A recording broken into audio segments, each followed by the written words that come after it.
एक बार की बात है, सीतापुर नाम के एक गांव में एक औरत रहा करती थी। उसके गांव में अंडा रोल की दुकान थी। उसके बनाए गए अंडा रोल पूरे गांव में मशहूर था। जो भी एक बार खाता बार बार आता और तारीफ करता।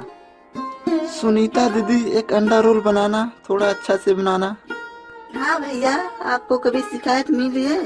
अच्छा अंडा रोल बना कर दे रही हूँ। क्या हुआ, बहुत दिनों बाद नजर आ रहे हो? कहीं गए थे क्या? कुछ नहीं दीदी, वह बस दुकान के काम से बाहर जाना पड़ा है। एक बात कहूँ, वहाँ सब कुछ था लेकिन आप जैसे अंडा रोल बनाने वाली कोई नहीं थी। ये तो गांव वालों का प्यार है कि सबको मेरा अंडा रोल बनाना पसंद है। अरे वाह, कितना स्वादिष्ट बनाई हो दीदी, जैसे कहीं नहीं मिलता है स्वादिष्ट अंडा रोल दीदी। इसी तरह सब लोग आते हैं और सुनीता की तारीफ करते हैं। एक दिन सुनीता के दुकान के बगल में रवि अपनी दुकान लगा देता है, लेकिन देखता है कि उसके दुकान पर कोई नहीं आ रहा है। सब सुनीता के ही पास जा रहे हैं और देखकर उसे जलन होने लगती है और सोचता है कि कुछ करना ही पड़ेगा इसका। ओह, लगता है सुनीता का कुछ करना पड़ेगा। इस तरह चलता रहा तो एक काम भी बंद करना पड़ेगा। मैं इस औरत से हार नहीं मान सकता, इसको तो सबक सिखाना पड़ेगा। राहुल अपने छोटे भाई रवि को बुलाता है और सुनीता के दुकान पर जाकर अंडा रोल लाने के लिए बोलता है। एक अंडा रोल बना देना, जरा अच्छा से बनाना। हाँ भाई, मैं कभी शिकायत करने लायक काम नहीं करती हूँ। और सुनीता अंडा रोल बनाकर दे देती है। रवि उस अंडा रोल में चुपके से धूल मिट्टी डाल देता है और सुनीता को बदनाम करने की ठान लेता है। ओह, ये देखो भाई, तुम सब एक खिलाती हो धूल मिट्टी। अरे गांव वालों, देखो देखो, ये सुनीता अंडा रोल कितना गंदा तरीके से बनाती है। मैं तो मरते मरते बचा हूँ, इस कचरा डाल देती है। अरे भाई, इतनी लापरवाही से बनाती है, मैं पुलिस बुलाऊंगा, नहीं तो पूरे गांव का स्वास्थ्य खराब हो जाएगा। इसको मैं बंद करवा दूंगा। और रवि सुनीता को बदनाम करता है। इसके बाद वह पुलिस के पास जाकर सब कुछ बताता है और सुनीता के पास पुलिस आई।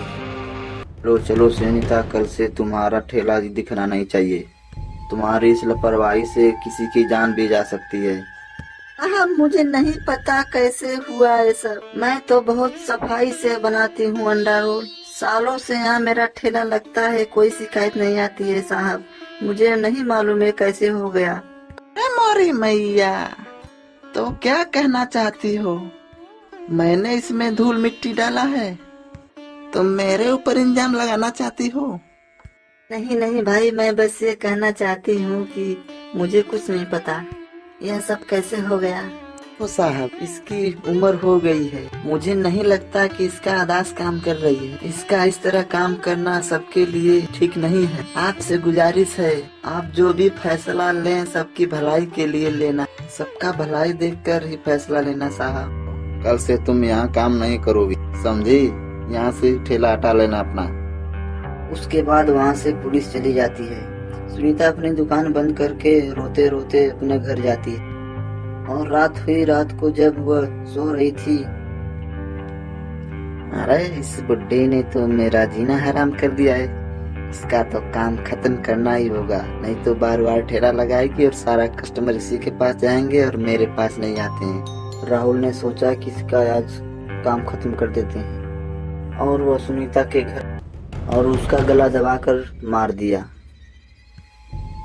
सुनीता की आत्मा निकलकर बोलती है, क्या मेरे साथ क्या हो गया? इस राहुल ने तो मुझे मार दिया। अपने दुकान से मैं अपना गुजारा करती थी। मैंने पूरी जिंदगी ईमानदारी से काम किया, लेकिन मेरे साथ ऐसा क्यों हुआ? मैं अपना बदला लूंगी और जरूर लूंगी। सबको मार डालूंगी, सबको।